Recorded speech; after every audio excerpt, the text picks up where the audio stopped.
Does evil prove God doesn't exist? Is God superfluous? Let's consider. Hello, philosophers. I'm Chico. Welcome to the Philosopher Channel summary of the Summa Theologica. Today, we're in part 1, question 2, article 3, whether God exists. This is the 6th video.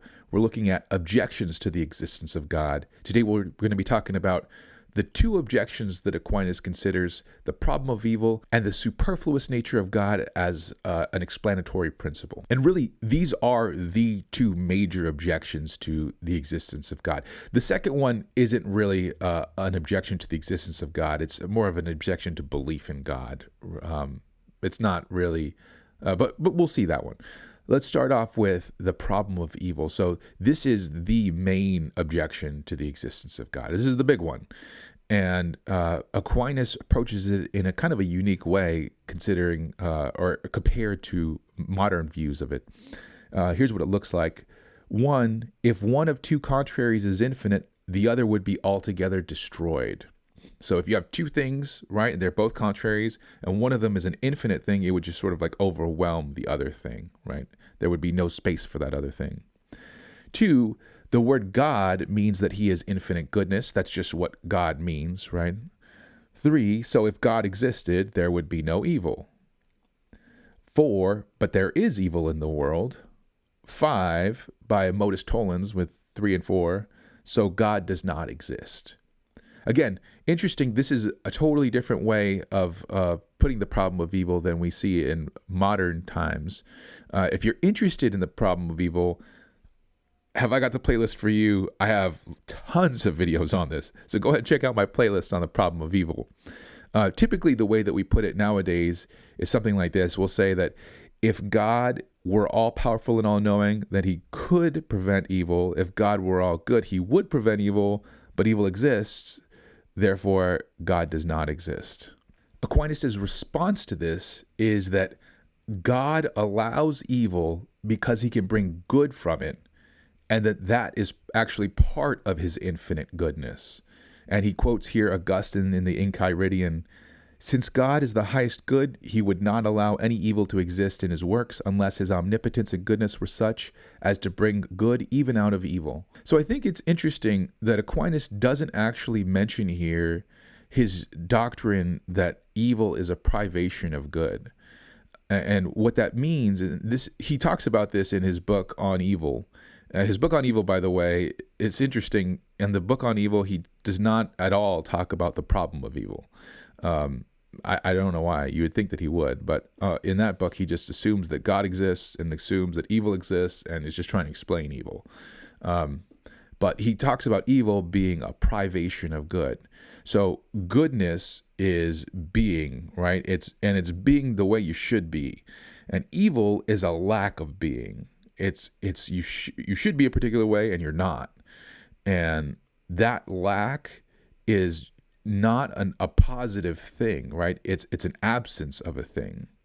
So if that's the case, then it's not like evil is like in premise 1 here. Like premise 1 makes it sound like evil and goodness are two forces that are competing forces that are fighting against each other. No, that's not at all the case. What is instead the case is that goodness is the force and evil is the lack, right? And Aquinas in his response really distinguishes between God's goodness and the world's goodness, right? And that God's goodness is an infinite being, an infinite goodness. And so it does not have a lack of evil, or it does not have a lack of goodness, which would be evil. The world might have this lack of goodness. It might have an evil, but part of God's infinite goodness is the fact that he can bring good out of that evil. He can make it the way it should be, or he can make it even better, right, than if it never had been evil. And this doctrine, by the way, of evil as a privation also gets him out of a different version of the problem of evil, which some philosophers have presented, which is that goes something like this: if evil is a thing, God creates all things, therefore God creates evil. And that sounds really bad, right? Well, if evil is a privation, evil is not a thing, right? So God doesn't actually create evil. God creates things. Evil is not one of them. Evil is a lack of things, right? So God creates the things, and those things are good, but he doesn't create evil itself because evil's not a thing. Okay, so let's look at objection 2. This is that it's superfluous to posit God as an explanatory principle. 1, it is superfluous to suppose that what can be accounted for by a few principles has been produced by many. This is an early version of Occam's razor. This was before William of Ockham was even around.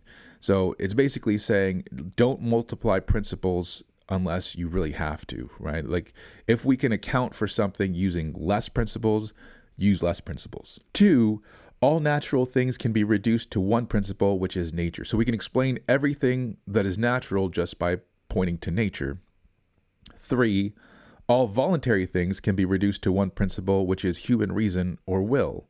So for 2, we could say something nowadays, we could say we can explain everything by science. And for 3, we could say we could explain everything by that humans do by psychology. 4, so everything we see in the world can be accounted for by other principles, supposing God did not exist. So we can explain everything without bringing God into the explanation. 5, so there is no need to suppose God's existence. Again, notice that this doesn't prove God doesn't exist. This is an argument against belief in God, right? This is saying that we don't have to believe in God. It doesn't say, therefore, there must not be a God. Here is Aquinas' reply. 1, nature works for a determinate end under the direction of a higher agent. 2, so whatever is done by nature must be traced back to God as to its first cause.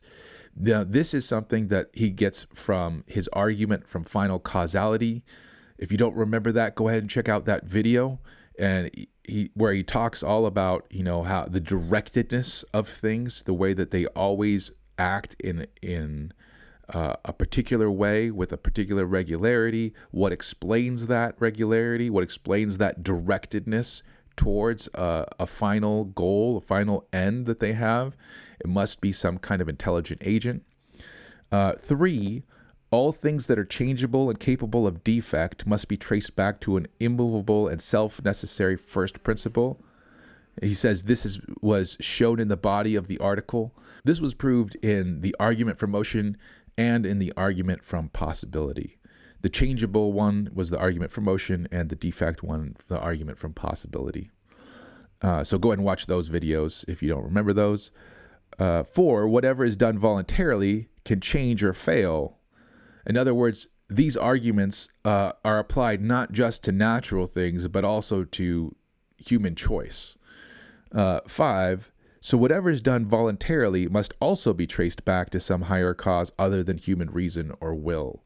So I think this is the point here.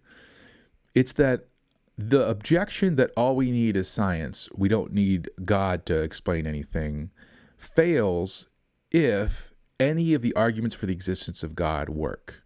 Now, Aquinas talks about 3 different arguments here, but really there are a lot of different arguments for the existence of God. And if any of them work, then there's something that we need to posit God in order to explain. That, of course, doesn't mean that if they all fail, then all we need is science. It still might be the case that science is not sufficient to explain the world and that we need to posit some kind of creator. It's just that if any of those arguments work, then this objection for sure fails. So anyway, that is the way that Aquinas deals with both of those objections. Thank you for sticking with me through this article. I know this was a long article, 6 videos on it. So, but it was, like his most famous part of any of his work.